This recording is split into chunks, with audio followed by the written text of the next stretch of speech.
Bien, muy buenas noches, mis estimadas amigas y amigos. Me alegra mucho el poder saludarlos. Sean ustedes bienvenidos a una sesión más del curso de Derecho Administrativo 2, correspondiente al Pensum de Estudios de la Licenciatura en Ciencias Jurídicas y Sociales en la tricentenaria Universidad de San Carlos de Guatemala. Para mí es un gusto volver a darles la bienvenida. El día de hoy es martes, 23 de marzo, y es un gusto el poder saludarles nuevamente. Bien, he recibido algunas inquietudes en relación al trabajo, personas que me han escrito o le han escrito a alguno de mis auxiliares, y en esta ocasión quiero, antes de empezar la clase, responder algunas preguntas que han estado enviando. No hago las respuestas de manera individual porque tomaría pues naturalmente mucho más tiempo, ¿verdad? Bueno, preguntan, ¿para cuándo es el trabajo? No he dado la fecha exacta.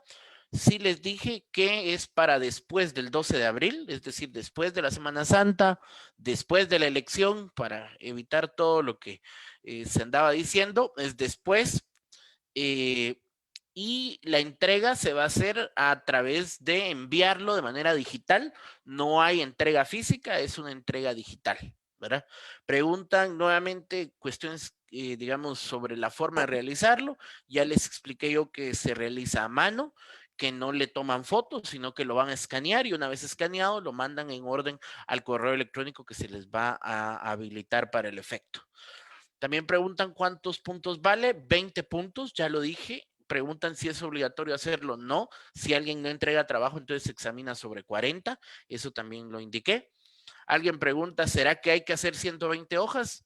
No sé de dónde sacaron ese número, pero yo fui claro en explicar la metodología para poder realizar el trabajo, que son 2 páginas, no hojas, páginas, es decir, de un solo lado, 2 páginas por lo menos. Es decir, si ustedes quieren hacer más, pues perfecto, pero mínimamente 2 páginas por cada capítulo, que es lo que se les pidió en cada una de estas leyes. Preguntan también, y bueno, por aquí tengo otras preguntas.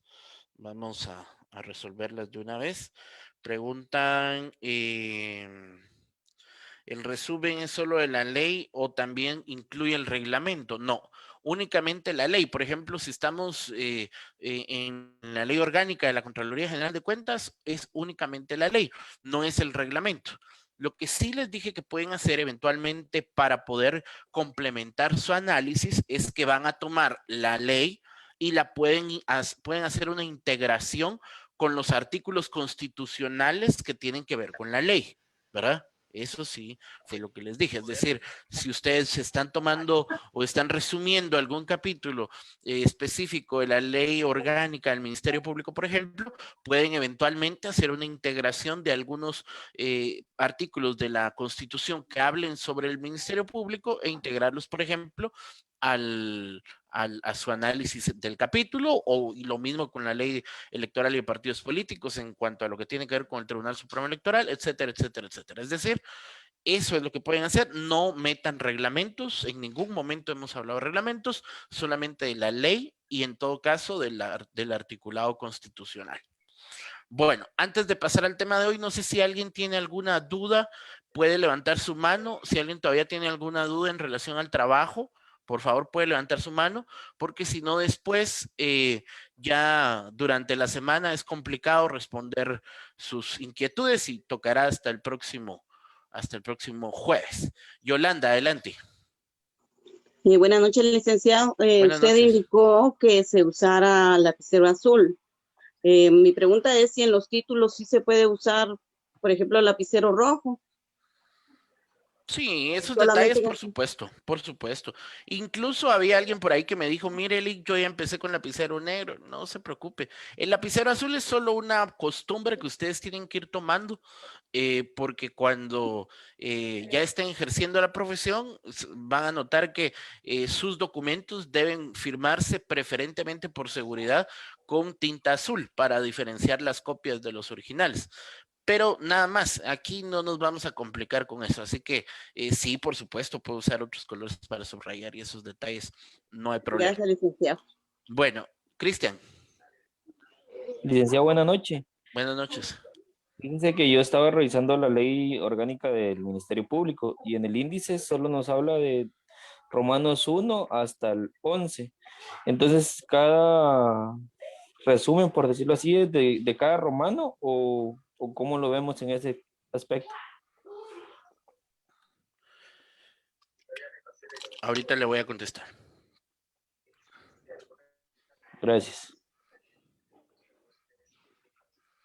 Miren, bueno, miren, con relación a la estructura de las leyes, independientemente se van a encontrar con leyes como la ley electoral de partidos políticos, por ejemplo, que tiene bastantes capítulos, y efectivamente la tarea es igualmente eh, folios, 2 páginas por cada capítulo. Particularmente el caso de la ley orgánica del Ministerio Público es igual. Son 2 páginas por cada uno de los capítulos. Voy a proyectar la ley orgánica en este momento para... Orgánica del Ministerio Público.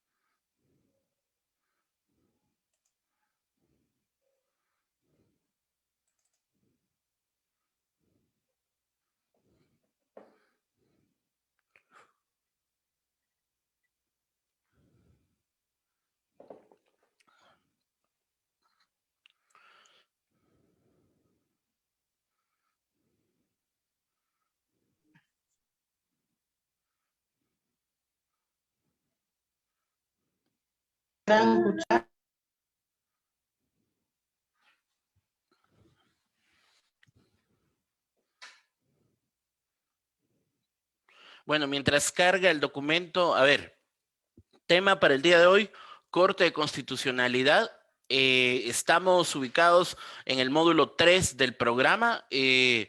Tenemos como objeto el poder explorar el corazón de cada una de las instituciones que están siendo objeto de estudio.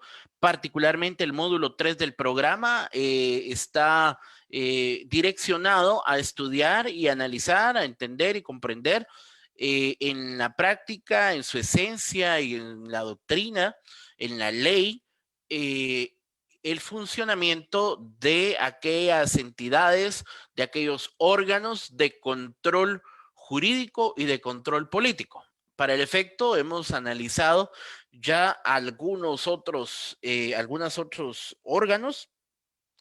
En la última sesión hablábamos de la institución del Procurador de los Derechos Humanos, explicábamos también en su momento algunos otros roles como el rol del Ministerio Público y particularmente el día de hoy la Contraloría General de Cuentas y particularmente el día de hoy vamos a abordar el tema de la Corte de Constitucionalidad, que es un tema por demás vigente, es un tema por demás relevante. La Corte de Constitucionalidad es la piedra angular sobre la cual descansa nuestro sistema jurídico y nuestro andamiaje social.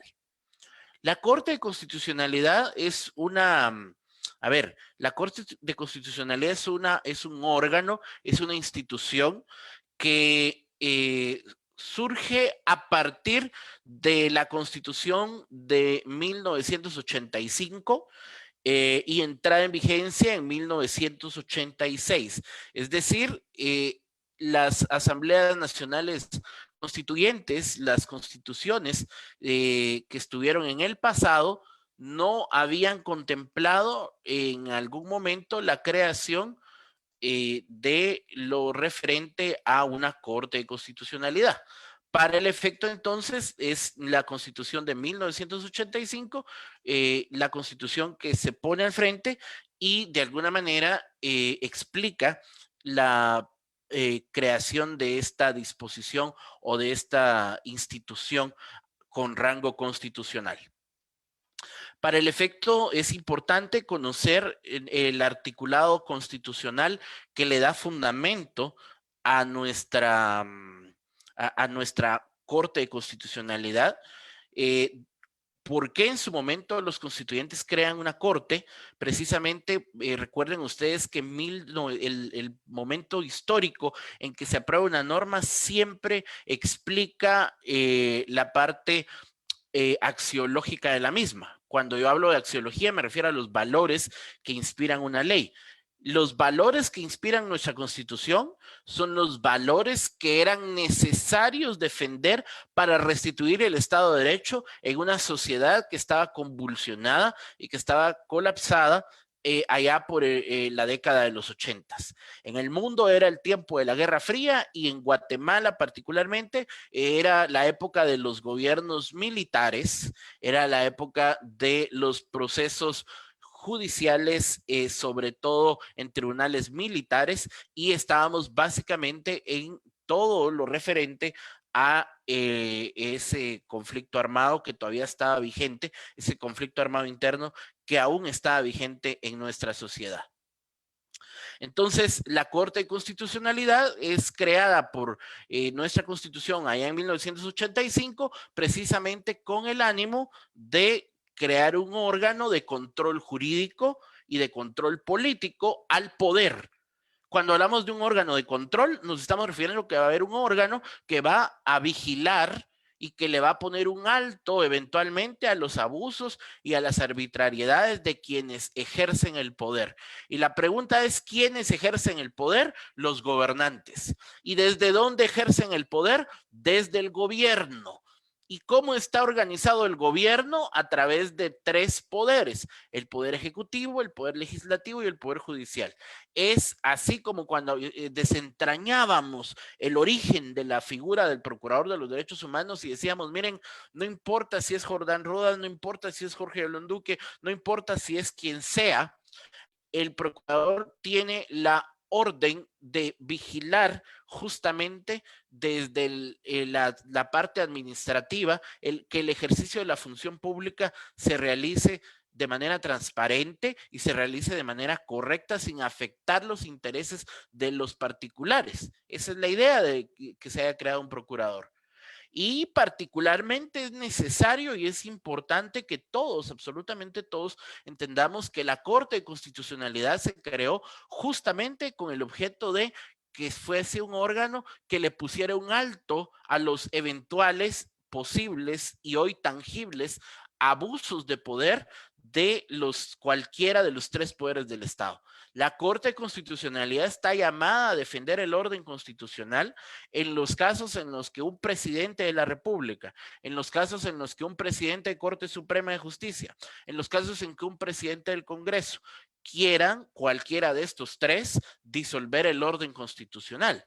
Y por disolver el orden constitucional, no precisamente nos referimos a lo que pasó allá por el año de 1993 con el expresidente Serrano Elías, que disuelve el Congreso, la Corte Suprema y se retira del cargo. No, no precisamente así. Es decir, también nuestra constitución puede eventualmente ser violentada de otras formas. También el orden constitucional puede ser violentado de otras formas. Para romper el orden constitucional no se requiere precisamente un golpe de Estado, que es el ejemplo de Serrano Elías. Romper el orden constitucional puede llevarse a cabo incluso desde el irrespeto a la garantía constitucional, a una de las garantías constitucionales sobre los derechos humanos de uno o más guatemaltecos. Cuando el Estado de Guatemala, cualquiera de sus tres poderes, abusa del ejercicio del poder que le es delegado, la Corte de Constitucionalidad está obligada a ponerle un alto a estos abusos. Pongamos un ejemplo. Hemos visto mucho a una Corte de Constitucionalidad en los últimos años poniéndole un alto, por ejemplo, a los diferentes presidentes. Es decir, cuando han habido presidentes que han querido extralimitarse de sus funciones, cuando han habido presidentes que han querido ir más allá de lo que les corresponde, la ciudadanía acciona. No plantea recursos, porque recuerden que el amparo no es un recurso, el amparo es una acción constitucional. Cuando los ciudadanos se organizan y en el legítimo derecho de defensa de un derecho accionan mediante un amparo, plantean una acción constitucional de amparo, la Corte de Constitucionalidad resuelve y le ha puesto un alto muchas veces a presidentes de la República. Digo presidentes porque no solo es el actual presidente, sino el anterior, y así en la historia vamos a encontrar que la Corte de Constitucionalidad está creada precisamente para generar ese orden o salvaguardar esa necesidad que existe eventualmente de la situación. Yo quisiera recordarles que tenemos dentro de una y mil situaciones, digamos, pendientes como sociedad, y es el tema de que las cortes sean realmente independientes. La Corte Constitucional ha mantenido una lucha para mantener su independencia, valga la redundancia, y ha generado eventualmente dentro de sus diferentes posicionamientos, como les decía, resoluciones que eventualmente generan de alguna manera acercamientos o que generan a veces fricciones o conflictos con cualquiera de los tres poderes. Entonces tenemos vastos ejemplos de cuando la Corte de Constitucionalidad le ha puesto un alto a los diferentes presidentes porque se están extralimitando sus funciones, porque están abusando del poder. Pero también hemos visto a una Corte de Constitucionalidad poniéndole un alto incluso a el poder legislativo, a los diputados, a la junta directiva del Congreso, cuando eventualmente en un abierto abuso de autoridad los diputados han intentado o han querido, digamos, realizar acciones que según ellos les competen en el marco de sus funciones, pero que de acuerdo a contraluz de la Constitución no les corresponden y por lo tanto la Corte sale a ponerles un alto. Pero pocas veces hemos visto, aunque sucede en la práctica con casos de bajo impacto, ¿verdad? También en el organismo judicial, la Corte de Constitucionalidad eventualmente puede limitar el abuso de poder por parte de funcionarios del organismo judicial. Y aquí me refiero que puede ir no solamente en contra de la Corte Suprema de Justicia, sino también sus acciones o resoluciones a nivel de amparos pueden restringir acciones que vayan en contra de magistrados o jueces, que son los funcionarios del organismo judicial. Los periodistas, los medios de comunicación, las personas que les gusta hacer análisis social, pero que no conocen de derecho, piensan o creen que la Corte de Constitucionalidad es la corte más alta y consideran ellos que la Corte de Constitucionalidad siempre va a tener la última palabra en todo. Y aunque en la práctica muchas veces eso suene a realidad, en la teoría, en la Constitución, como les decía, la Corte de Constitucionalidad no es un ente que ha sido creado por los constituyentes para litigar, sino que la Corte de Constitucionalidad es un órgano que fue creado justamente para disolver aquellos casos donde eventualmente había un abuso de poder por parte de las autoridades. Voy a hacer un paréntesis en el tema, aprovechando que ya cargó la ley del Ministerio Público por lo que estaban preguntando. Yo quisiera, estoy ahorita compartiéndoles pantalla, les estoy mostrando cómo vienen organizados cómo viene organizada la ley. El compañero que tomó la palabra solo vio el índice. Yo quiero que se vayan a la ley. Si ustedes ven la ley, están los títulos y por adentro de cada título hay diferentes capítulos. A esto me refiero yo con los capítulos. En los capítulos van a ustedes a elaborar el resumen de por lo menos 2 páginas, el resumen que puede ir con integración de la norma, 2 páginas por cada capítulo.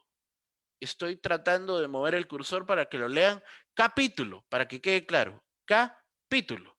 ¿Sí? Entonces hay varios títulos, pero adentro de cada título hay varios capítulos. Entonces, la instrucción fue capítulos. ¿Estamos? Bueno, voy a dejar de compartir y regreso ahora al tema. Y ahora les quiero compartir, quiero que vayamos a la Constitución Política de la República de Guatemala. Les estoy proyectando ahí y quienes tengan su constitución a la mano, por favor vamos artículo 268 de la Constitución Política de la República de Guatemala, artículo 268. Vamos a ver. Artículo 268, por favor lleven su lectura ahí donde están, ahí en la casa, en el trabajo, por favor lleven ustedes su lectura. Artículo 268, función esencial de la Corte de Constitucionalidad. La Corte de Constitucionalidad, dice nuestra Constitución, es un tribunal, y subrayemos la palabra tribunal, permanente. Volvemos a subrayar otra palabra, permanente. Y lo voy a ir explicando de una vez. A ver, es un tribunal no precisamente porque esté integrada por 3 personas, no es así. Es un tribunal porque es un órgano colegiado, es decir, la Corte de Constitucionalidad está integrada por varios magistrados, vamos adelante a determinar cuántos, cómo se eligen y quién los designa. Pero en este momento estamos en el 268 constitucional y el 268 constitucional es claro al establecer, en este caso, cuando dice que es un tribunal, es decir, un órgano colegiado, dice que es permanente. ¿Por qué hace la aclaración nuestra Constitución acerca de la permanencia? Bueno, hay tribunales de primera instancia, salas de apelaciones o la misma Corte Suprema de Justicia que eventual y temporalmente pueden constituirse en tribunales de amparo, ¿sí? Pero son constituidos de manera temporal, ¿sí? De hecho, si ustedes ven, dentro de la organización de la Corte Suprema existe una organización en cámaras, existe una cámara penal, una cámara civil y una cámara de amparos y antejuicios, ¿sí? Entonces, estas cámaras son la forma en que se organizan los magistrados de la Corte Suprema, pero eventualmente la Corte Suprema, las salas de apelaciones y los tribunales de primera instancia pueden eventualmente constituirse como tribunales de amparo, y esos tribunales son constituidos de manera temporal. En cambio, la Corte de Constitucionalidad es un tribunal, es decir, es un órgano colegiado permanente, no temporal, sino permanente. Dice de jurisdicción privativa, y subrayamos esas dos palabras, jurisdicción privativa.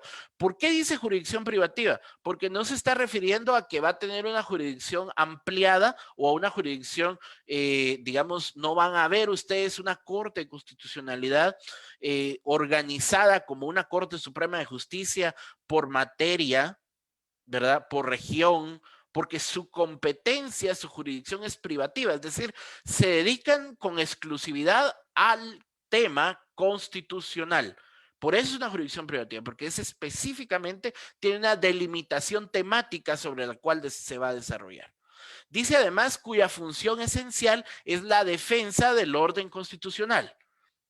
Miren ustedes qué importante. Esa es su función esencial, la defensa del orden constitucional.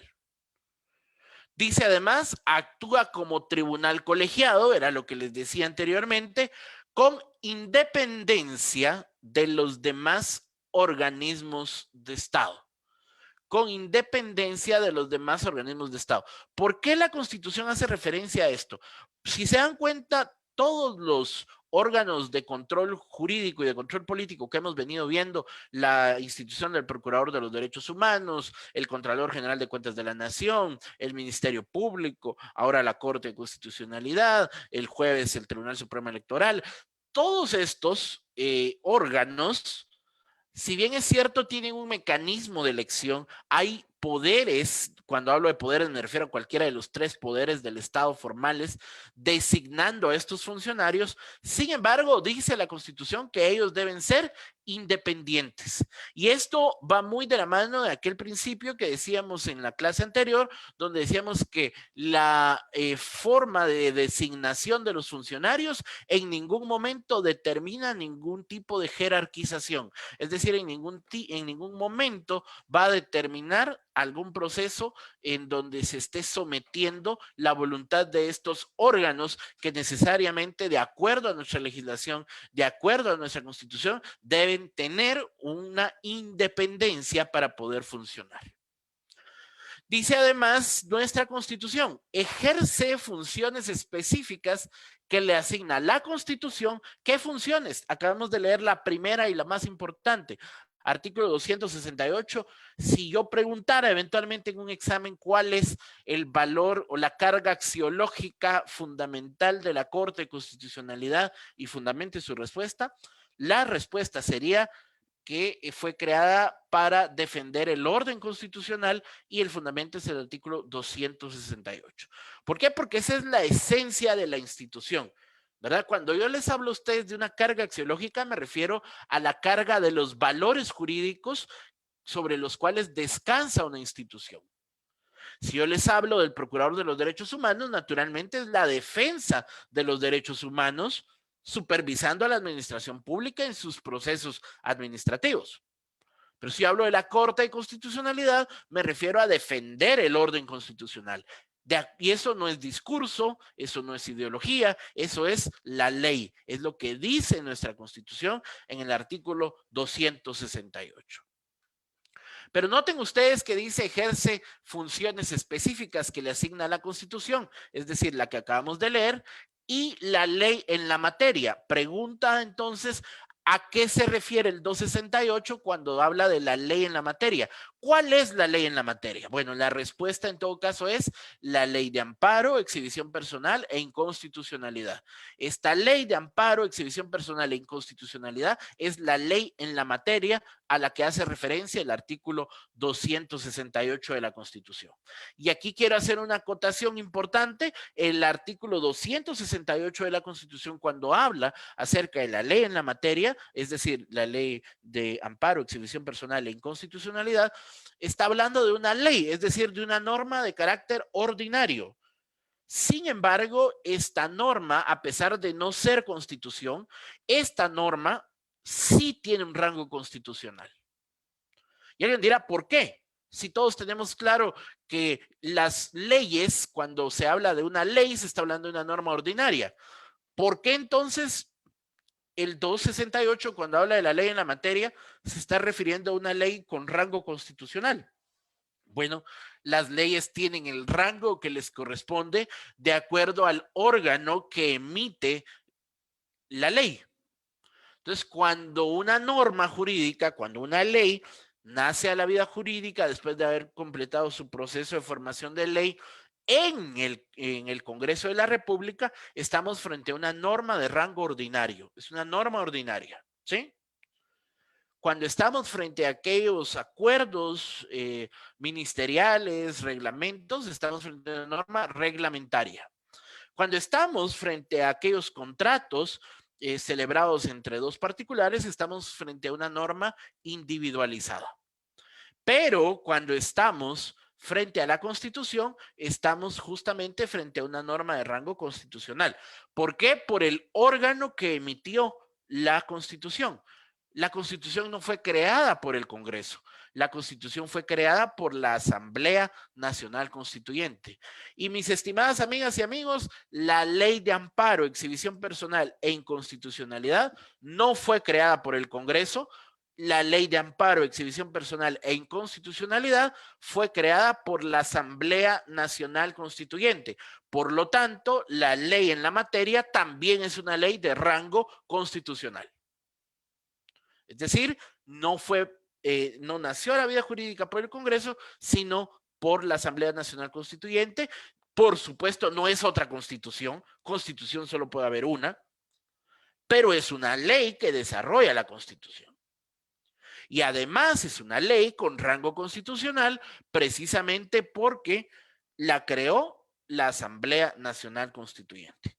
Entonces, ojo con eso, ¿verdad? Porque yo pudiera eventualmente preguntar, de acuerdo al artículo 268 de nuestra Constitución Política de la República de Guatemala, menciona la excepción en el caso de una norma ordinaria producida por el Congreso, ¿verdad? Y entonces tendríamos que explicar el caso que acabo de decir, que en todo caso, la ley en la materia, en este caso es la ley de amparo, exhibición personal e inconstitucionalidad, pero que a pesar de ser denominada ley, porque no puede haber una segunda constitución, a pesar de ser denominada ley, por el órgano que la emite, tiene rango constitucional, es decir, no es una norma ordinaria. Eso es importante. Bueno, artículo 269, siempre ahí de su Constitución. Vamos al artículo 269, dice integración de la Corte de Constitucionalidad. Esto les va a sonar mucho porque es el tema que está en boga en los medios de comunicación, es el tema de las campañas negras en las redes sociales. Bueno, lamentablemente hemos llegado a un punto en donde una elección tan seria y tan relevante y tan importante como la Corte de Constitucionalidad se ha politizado y ha llegado a extremos nunca antes vistos que son tristes y que son lamentables. Pero vamos a analizar la integración de la Corte de Constitucionalidad. Artículo 269 de la Corte de Constitucionalidad, lleven la lectura conmigo. La Corte de Constitucionalidad se integra con, subrayamos, 5 magistrados titulares, cada uno de los cuales tendrá su respectivo suplente. Entonces, la pregunta sería, ¿cómo o por cuántos magistrados se integra la Corte de Constitucionalidad? La Corte de Constitucionalidad se integra por 10 magistrados, ¿verdad? 5 titulares y 5 suplentes. Eso es lo que quiere decir nuestra Constitución. Dice, cuando conozca de asuntos de inconstitucionalidad en contra de, y ojo con esto, y noten ustedes que la Constitución es clara con la jurisdicción privativa. Subrayen esta parte, de asuntos de inconstitucionalidad. Esa es la jurisdicción privativa de la Corte. Es decir, la Corte puede conocer específicamente de asuntos de inconstitucionalidad. Dice, cuando conozca de asuntos de inconstitucionalidad en contra de, y enumera, la Corte Suprema de Justicia. Señores, la Corte Suprema de Justicia, ya cuando empezamos a ver la caracterización del Estado que estamos estudiando, dijimos, la Corte Suprema de Justicia es el órgano colegiado que dirige uno de los tres poderes del Estado, que es el Poder Judicial. La Corte Suprema de Justicia se refiere a esos 13 magistrados que la integran, 13 magistrados titulares, 13 magistrados suplentes que integran esta Corte. Dice, cuando conozca de asuntos de inconstitucionalidad en contra de la Corte Suprema de Justicia, coma, el Congreso de la República, coma, el presidente o el vicepresidente de la República, noten los casos específicos, está hablando de los tres poderes del Estado a su máximo nivel. Es decir, cuando la Corte vaya a conocer asuntos de inconstitucionalidad, no puede conocer de cualquier asunto. Miren la limitante que le da la Constitución. Por eso es que veíamos hace unos meses el dilema, o hace un año y meses, el dilema de, por ejemplo, cuando el expresidente decía, a mí me corresponde, y si se recuerdan que ya vimos las facultades de un presidente, una de esas facultades era dirigir la política exterior. Y entonces alguien venía y decía, es que la Corte no deja que el presidente dirija la política exterior. Finalmente, si ustedes se dan cuenta, la CICIG tuvo que irse. Más allá del tema ideológico, más allá de las opiniones sociales que podamos tener, los invito a que veamos esto desde el punto de vista eminentemente científico y eminentemente legal. ¿Sí? ¿Por qué se tuvo que ir la CICIG? ¿Por qué la Corte de Constitucionalidad no pudo hacer más para que la CICIG se quedara? Porque el hecho que la CICIG se quedara o no, no es un tema o no es un asunto de inconstitucionalidad. Y si ustedes leen concretamente el 269 de la Constitución, la jurisdicción privativa de la Corte es específica para asuntos de inconstitucionalidad en contra de estos entes.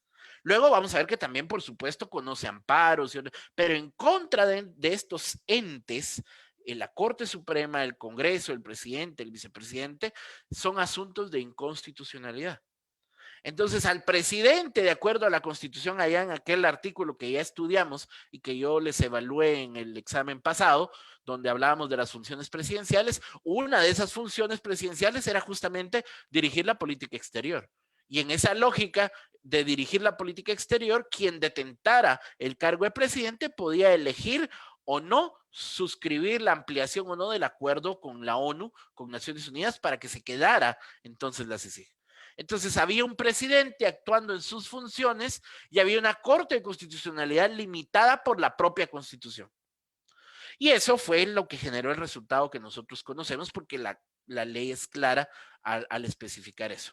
Pero noten ustedes, dice, en estos casos, cuando se conozca de asuntos de inconstitucionalidad, y vuelvo a recargar eso, porque solamente esa es la jurisdicción privativa, de asuntos de inconstitucionalidad en contra de Corte Suprema de Justicia, Congreso de la República, presidente o el vicepresidente, dice, el número de sus integrantes se elevará a 7, escogiéndose los otros 2 magistrados por sorteo de entre los suplentes. Es decir, en estos casos específicos no van a resolver con votación de órgano colegiado de 5, sino que se vuelven un órgano colegiado de 7 personas y por sorteo designan a las 2 personas que van a agregarse al integrar el pleno. Es decir, el pleno de magistrados de la Corte de Constitucionalidad, cuando es para resolver un asunto específico de inconstitucionalidad en contra de la Corte Suprema, del Congreso o del presidente o vicepresidente, debe integrarse con sus 5 titulares y además sus suplentes. ¿Qué pasa en situaciones como esta? Estamos viendo una situación muy atípica. Ustedes saben, la Corte de Constitucionalidad actual va a entregar el cargo el 14 de abril. Es decir, estamos a escasos 15 días, un par de semanas, para que la Corte de Constitucionalidad actual le entregue sus cargos a los nuevos magistrados. Pero la Corte de Constitucionalidad actual ha sido una corte muy accidentada, le llamaría yo. Accidentada porque ha tenido muchos problemas. El doctor Bonerge Mejía, que era el representante magistrado titular del Colegio de Abogados, falleció el año pasado y con ello dejó una vacante, ¿verdad? Otro de los magistrados que estaban integrando, representando a la Corte Suprema de Justicia, también cesó en su cargo por enfermedad y él ya no está integrando el pleno. 2 titulares. Entonces, ¿qué sucede en esos casos? Los suplentes suben, en este caso, a integrar, a suplir a estos titulares temporalmente, en tanto se hace un nombramiento, e igualmente se integran por sorteo estos 2 de los suplentes. Entonces, ahí los suplentes sí tienen un rol importante porque en estos casos por sorteo ellos integran también el pleno de la Corte de Constitucionalidad. Dice el 269 de la Constitución, los magistrados durarán en sus funciones 5 años y serán designados de la siguiente forma. 5 años, ¿verdad? No son 4 años como el periodo de un presidente o el periodo legislativo de los diputados. Este es un año más, 5 años en sus funciones. Dice, y serán designados de la siguiente manera. A ver, un magistrado por el Pleno de la Corte Suprema de Justicia. Cuando la Constitución habla del pleno, ¿a qué se está refiriendo? A los 13 magistrados de la Corte Suprema reunidos, evaluando perfiles y designando un magistrado titular. En la práctica, el mismo proceso de elección se lleva para la designación de un titular y un suplente. De cada uno de estos órganos realmente salen 2 magistrados, uno con la calidad de titular y uno con la calidad de suplente. Entonces la Corte Suprema de Justicia elige, el Pleno de la Corte Suprema de Justicia elige realmente 2 magistrados, uno titular y uno suplente. Dice, el Pleno del Congreso de la República también elige un magistrado, un titular y un suplente. ¿Qué quiere decir el Pleno? Todos los diputados. En su momento, 158, ahora 160 diputados. 160 diputados presentes eligiendo al magistrado titular y a un magistrado suplente. Ahora, estos procesos naturalmente son procesos que han generado y que han despertado mucha suspicacia dentro del quehacer nacional, pero este proceso de selección y de nombramiento es una facultad constitucional. La Constitución lo regula y por lo tanto hay que cumplirlo, ¿sí? Ahora, no necesariamente tienen que estar los 160 diputados. Puede ser que haya un número menor, siempre que sea electo, dice la normativa ordinaria al respecto, con el voto favorable por lo menos de las 2/3 partes, ¿verdad? Es decir, ese es el voto que debe concurrir. Dice un magistrado por el presidente de la República, y noten ustedes lo que sigue después, en Consejo de Ministros. En Consejo de Ministros. Si ustedes se recuerdan, cuando vimos las funciones presidenciales, vimos que el presidente siempre debe actuar como en Consejo de Ministros o bien acompañado de 2 o más de ellos. Pero la designación del presidente, que hace el presidente de un magistrado titular y de un magistrado suplente a la Corte, debe hacerla en Consejo de Ministros. Noten ustedes que no dice un magistrado por el presidente y sus ministros. Noten ustedes la redacción y el espíritu de la norma. No. Los ministros están ahí, pueden tener derecho a voz, pero no tienen derecho a voto.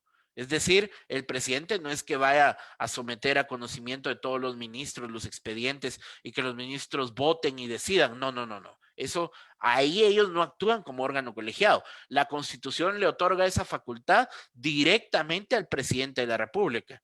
Y los ministros solamente están para avalar, para o razonar eventualmente, como en este caso, vimos a un vicepresidente razonar su voto y a los demás ministros avalar con su participación, con su asistencia y con su participación la designación que hacía el presidente. Entonces, no es algo que se someta a votación de los ministros, sino que básicamente los ministros están ahí para refrendar la decisión que toma el presidente, pero la facultad, la decisión de a quién designar como magistrado titular y suplente, la Constitución se la da directamente al presidente. cosa que no hace ni con la Corte Suprema ni con el Congreso, porque si no diría un magistrado por el presidente de la Corte Suprema y un magistrado por el presidente del Congreso. No, aquí sí cambia. En el inciso A y B, la Constitución le da esa potestad a cuerpos colegiados, al Pleno de la Corte Suprema, es decir, a 13 magistrados, al Pleno del Congreso, es decir, a 160 diputados. Pero en el inciso C no es una facultad de todos los ministros. Los ministros solo integran la instancia del Consejo de Ministros, sí tienen derecho a opinar, es decir, tienen derecho a voz, pero realmente no van a decidir, no van a votar, su oposición únicamente podría eventualmente hacerse constar como se hizo en este caso con el vicepresidente, pero este inciso C, si ustedes ven la forma en que quedó redactado por los constituyentes, sí le otorga ese privilegio de manera estricta a quien detente el cargo de presidente de la República. Es decir, todo presidente va a llegar en su momento a nombrar a un magistrado titular y a un suplente de la Corte de Constitucionalidad. Y el inciso D, ahora toca el inciso D, dice un magistrado por el Consejo Superior Universitario de la Universidad de San Carlos de Guatemala. Miren qué importante esto.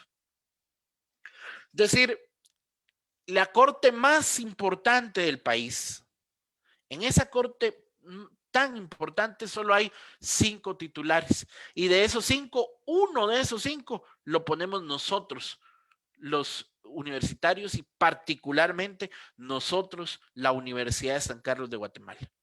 Cuando digo nosotros me refiero a todos, docentes, estudiantes y profesionales egresados. El gobierno universitario, se recuerdan, está organizado en 3 cuerpos electorales: el cuerpo electoral de profesores, el cuerpo electoral de profesionales egresados y el cuerpo electoral de estudiantes. Todos los 3 cuerpos electorales forman el gobierno universitario y todos mandan y gobiernan por igual. No importa si hay más estudiantes o si hay menos profesores.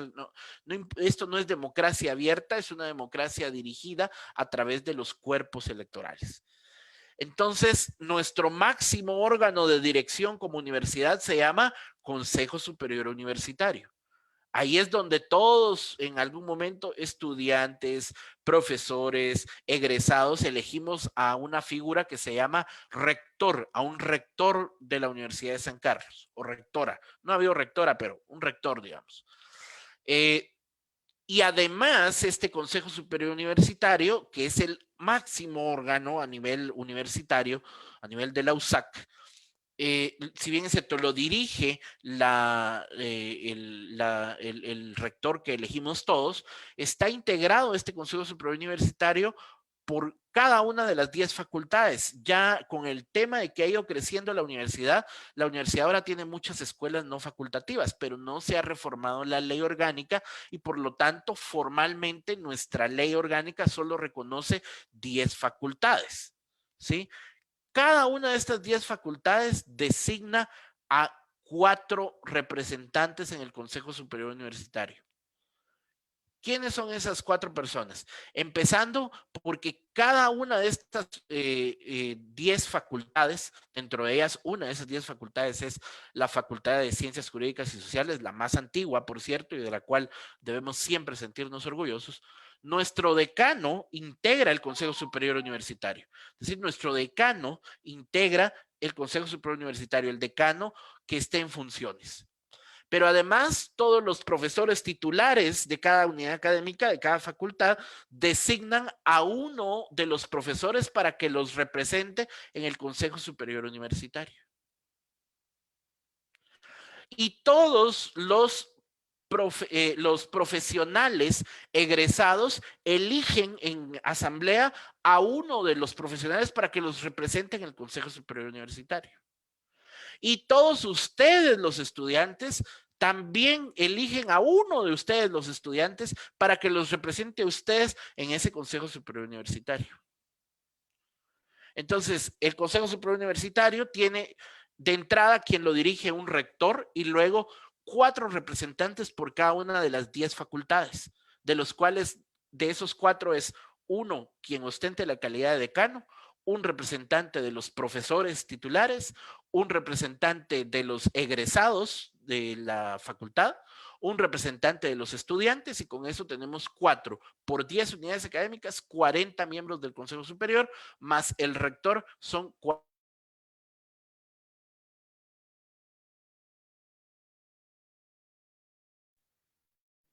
Se le fue el audio, Lick. No se le escucha, Lick.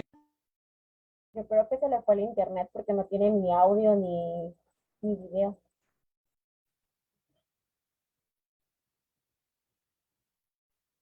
Sí, más que tuvo problemas con su internet. Está bueno el tema.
Se le fue el audio al licenciado, ¿verdad? Sí, al parecer sí. No ha regresado.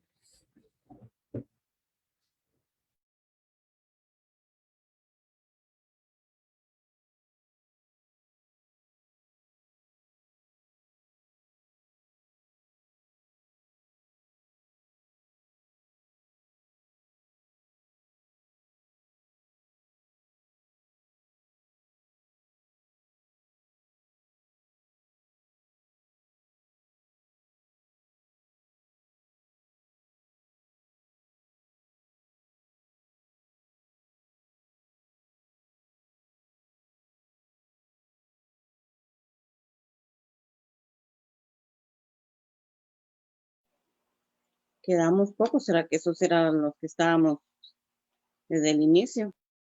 Sí, hoy fuimos pocos. Feliz noche, compañeros. Adiós, Tatiana. Feliz noche. Adiós, compañeros.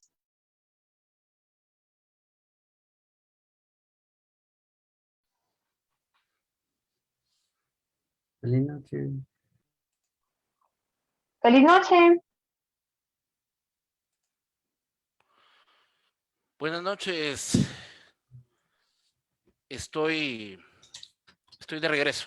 Tenía ahí una complicación con el internet. Pero bueno, les estaba comentando acerca de la Corte de Constitucionalidad, la integración del Consejo Superior Universitario y la designación que el Consejo Superior Universitario realiza para el tema relacionado a la Corte de Constitucionalidad. Explicábamos cómo se integra el Consejo Superior Universitario, básicamente los alcances que éste tiene y las facultades que la Constitución le da a el Consejo Superior Universitario. Ahí donde están ustedes, vamos a continuar la lectura. En este caso, estamos ubicados en el artículo 269 de la Constitución Política de la República de Guatemala y hemos analizado la designación por el caso del Consejo Superior Universitario. Vamos al inciso E del artículo 269 y habla acerca de la integración, el quinto magistrado titular y el quinto magistrado suplente los pone nada más y nada menos, mis estimadas amigas y amigos, que la asamblea del Colegio de Abogados. Noten ustedes la forma en que la Constitución establece y dice la asamblea del Colegio de Abogados. Es decir, el Colegio de Abogados es una institución, como se los explicaba el otro día, de carácter eminentemente, bueno, de carácter inicialmente gremial, eminentemente gremial. Particularmente es una designación muy relevante porque quisiera que notaran ustedes que si el solo hecho de ser un estudiante sancarlista ya le da el privilegio de incidir en una corte tan importante para el país como es la Corte de Constitucionalidad, el ser egresado de esta gloriosa universidad le da un doble privilegio, porque usted tiene incidencia en dos magistrados, en el magistrado que pone el Consejo Superior Universitario y en el que pone el Colegio de Abogados. Cuando usted sale graduada de la universidad, usted va a hacer su trámite de colegiación, va al Colegio de Abogados y estando en el Colegio de Abogados, usted adquiere la calidad de agremiado y de colegiado activo y con esa calidad usted puede participar en esta elección tan importante. Ahora, noten ustedes que vuelvo nuevamente a que hagamos un análisis del artículo que estamos viendo, el 269 constitucional. Por ejemplo, el único de los 5 magistrados que se ponen, 4 son colocados por órganos colegiados, algunos muy extensos, y otros, el único que es colocado, que es nombrado de manera directa por una persona, es el que pone el presidente. La designación que hace el presidente es una designación que no es objeto de votación en su Consejo de Ministros, sino que solamente su Consejo de Ministros refrenda esta decisión porque es una potestad y es una facultad presidencial. Como decíamos, en el caso de la Corte Suprema, es un órgano colegiado de 13 magistrados, pleno del Congreso de la República, exactamente 160 diputados, no tienen que estar los 160, pueden estar menos, pero debe haber la mayoría de las 2/3 partes. El Consejo Superior Universitario, 42 votos, 42 personas integrando un Consejo Superior Universitario en el cual para que ellos llegaran, concurrió la participación del gobierno universitario tripartito, profesores, profesionales y estudiantes. Y finalmente, un magistrado titular y un suplente y subrayamos la palabra, asamblea del Colegio de Abogados. No habla del presidente del Colegio de Abogados. Es una designación que hace la asamblea. ¿Quién es la asamblea del Colegio de Abogados? Todos los agremiados, colegiados activos en el Colegio de Abogados. Todos, absolutamente todos. Vamos como por el colegiado 38,000 o 40,000 por ahí. Entonces, deberían ir a votar los 40,000. Están convocados los 40,000 agremiados del colegio para que con su voto elijan a un magistrado titular y un suplente. Dice el artículo 269, simultáneamente con la designación del titular, se hará la del respectivo suplente ante el Congreso de la República. Es decir, una vez los órganos ya hayan designado a su titular y a su suplente, debe hacerse esta comunicación formal al Congreso de la República con el objeto de que el Congreso de la República pueda eventualmente darles su juramentación a los nuevos magistrados de la Corte de Constitucionalidad. Dice además, la instalación de la Corte de Constitucionalidad se hará efectiva, ojo con esto, 90 días después que la del Congreso de la República. Aquí sí hay algo importante a lo cual asumir con este artículo. Los plazos aquí son plazos constitucionales, ¿sí? Eventualmente, cuando habla de la instalación de la Corte, no quiere decir que la Corte de Constitucionalidad tenga que cambiarse 90 días después de que se quede electo cada Congreso o cada legislatura nueva.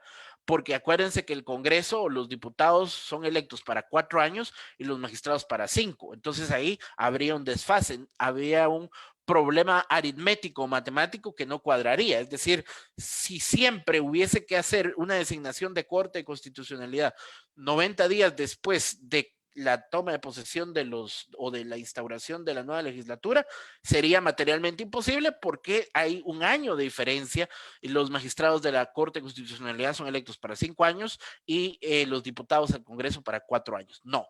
Esta parte final del 269 es una parte de la Constitución, es un articulado que quedó con como una normatividad específica para la primera Corte de Constitucionalidad y para el primer Congreso después de la Asamblea Nacional Constituyente.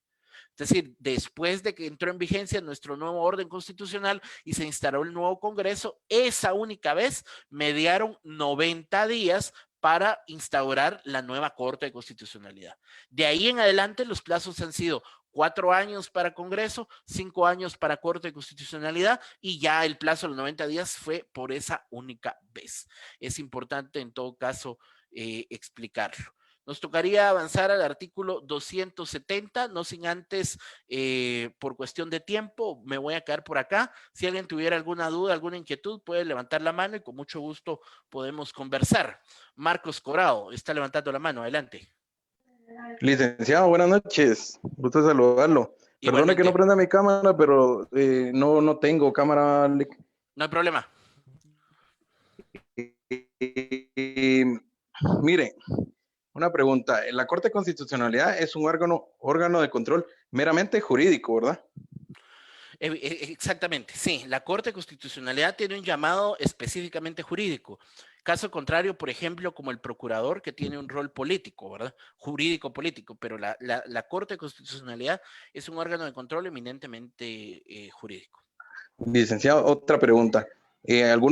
Algunos constitucionalistas catalogan a la Corte de Constitucionalidad como un órgano de extrapoder.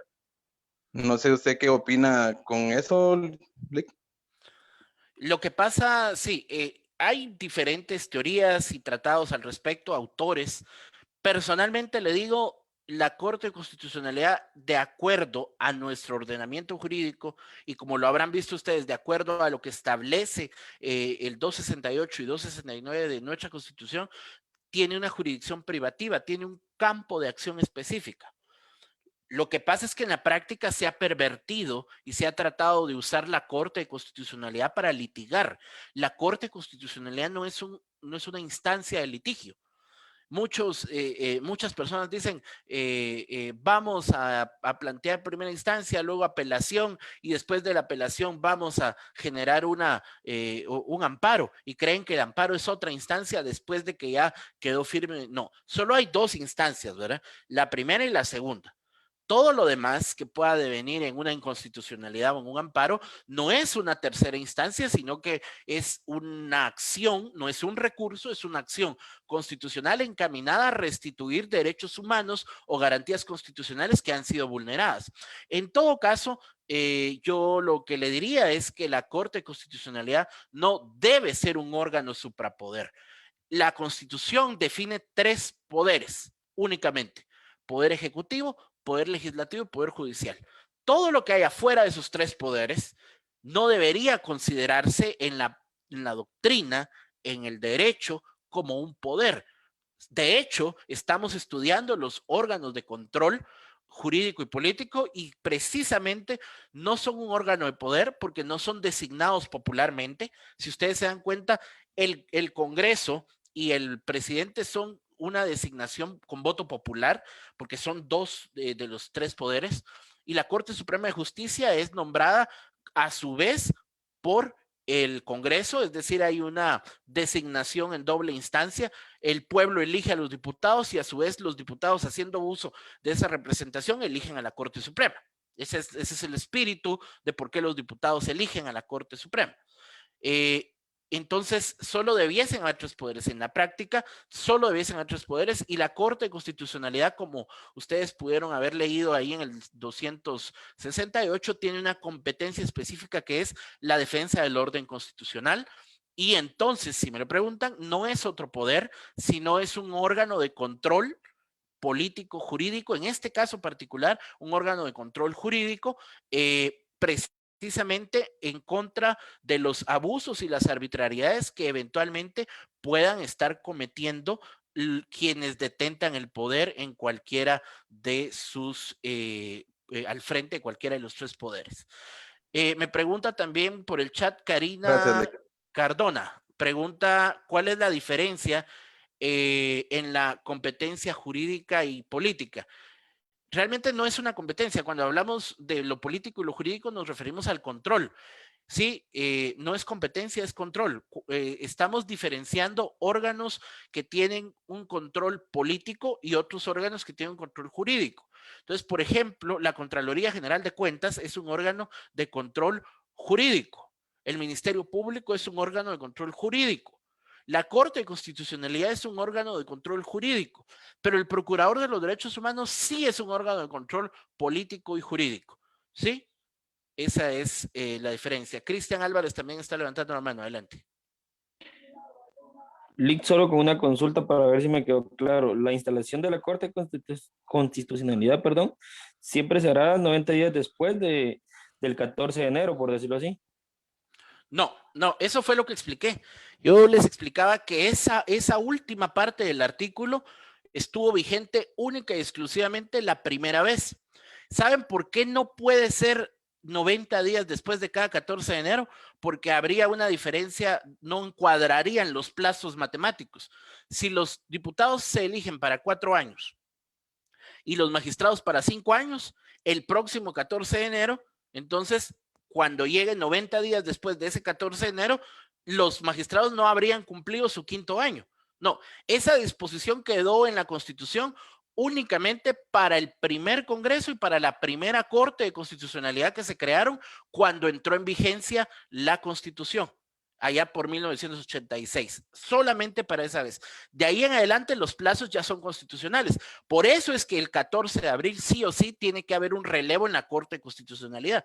Si no hay un relevo, se rompe este plazo constitucional y se rompería la Constitución, y la Corte, si toma antes o después del 14 de abril, estaría rompiendo este ciclo matemático que ordenó la Constitución desde que entró en vigencia. Gracias, Lick. Marcos Corado, nuevamente le veo la mano ahí, adelante. Gracias, Lick. Perdone, yo sé que no hemos entrado todavía al tema del Tribunal Supremo Electoral, pero por lógica sería un órgano de control político, ¿verdad, Lick? Solo para tener una idea.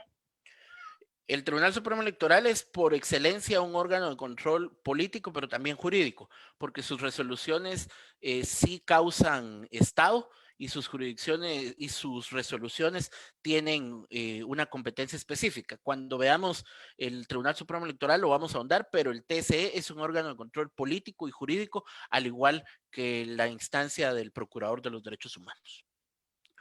Bien. O sea que ellos dos serían, ¿verdad, Lick? El Procurador y el Tribunal Supremo TSE. Electoral que ejercer.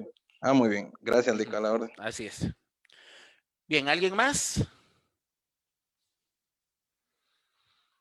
Si no, me dio mucho gusto saludarlos. Nos vamos a estar viendo el próximo jueves. Muchas gracias. Muchas gracias. Buenas noches, licenciado. Gracias, Lick, buenas Orden. noches. Feliz noche, Feliz licenciado. noche, licenciado. Feliz noche. Licenciado. Feliz noche, compañeros. Feliz noche, licenciado. Licenciado. Buenas noches, compañeros. Buenas noches, licenciado.